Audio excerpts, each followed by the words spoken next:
Good morning, ninth class. I hope you all are fine and safe at your homes. Welcome to Hindi class बेटा. आज हम संवाद लेखन पढ़ने जा रहे हैं. संवाद क्या होता है? संवाद किसे कहते हैं? संवाद का शाब्दिक अर्थ होता है बातचीत करना. इसे वार्तालाप भी कहते हैं.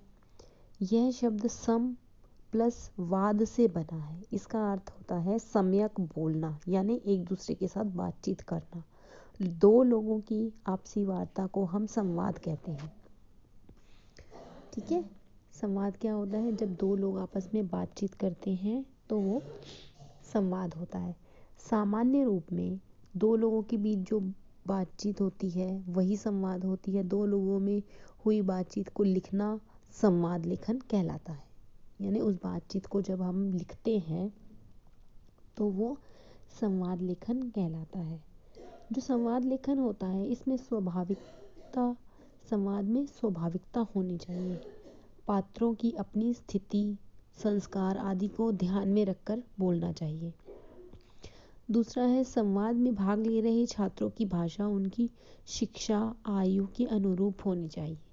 एक शिक्षित और उसके साथ संवाद कर रहे अनपढ़ की भाषा में अंतर नज़र आना चाहिए. कि यदि एक शिक्षित और एक अनपढ़ का संवाद चल रहा है तो शिक्षित और अनपढ़ का संवाद की उसकी भाषा नज़र आनी चाहिए कि दोनों किस भाषा में बात कर रहे हैं. संवाद को बोलने की शैली प्रभावशाली होनी चाहिए. सुनने वाले पर संवाद का असर होना चाहिए.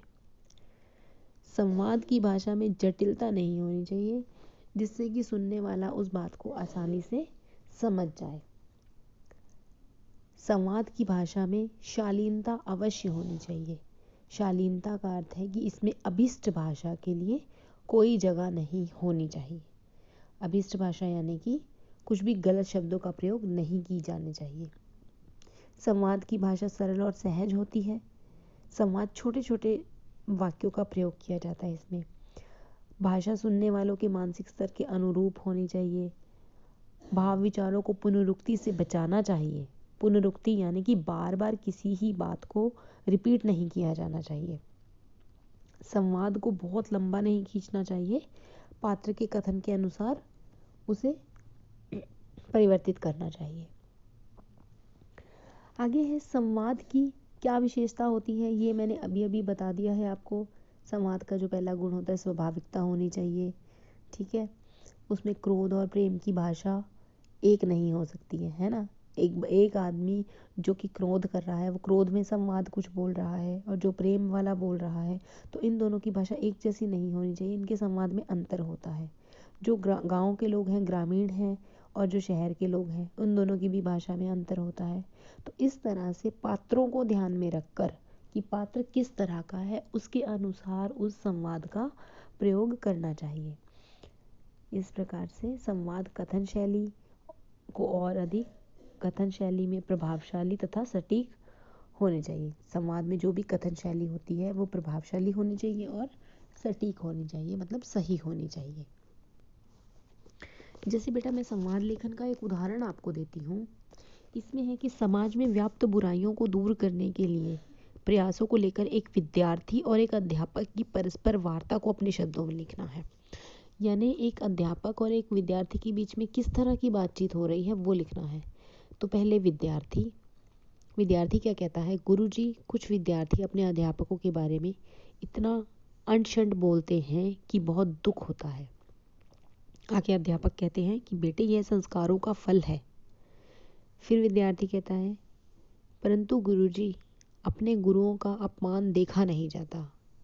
अध्यापक, देखा तो हमसे भी नहीं जाता, परंतु कबीर जी ने कहा है, करनगे सो भरनगे, तू क्या भया उदास.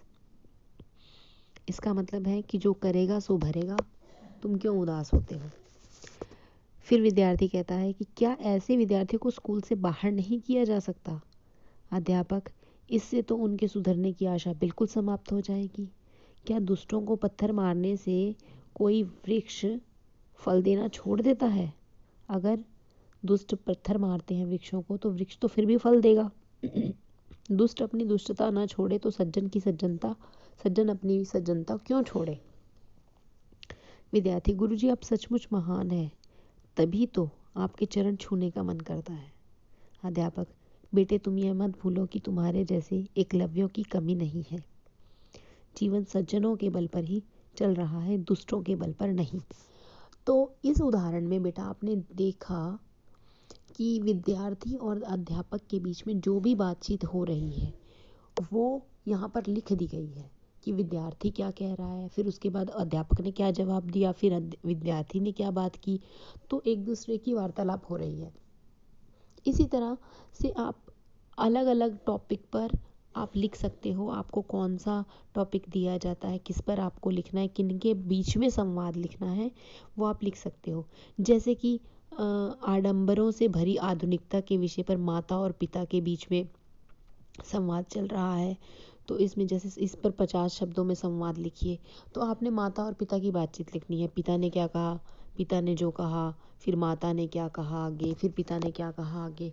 तो जो भी बातचीत होती है वो ही संवाद होता है, वही आपने संवाद में लिखना होता है। ठीक है बेटा, तो आज का ये टॉपिक यहीं ख़त्म होता है। धन्यवाद।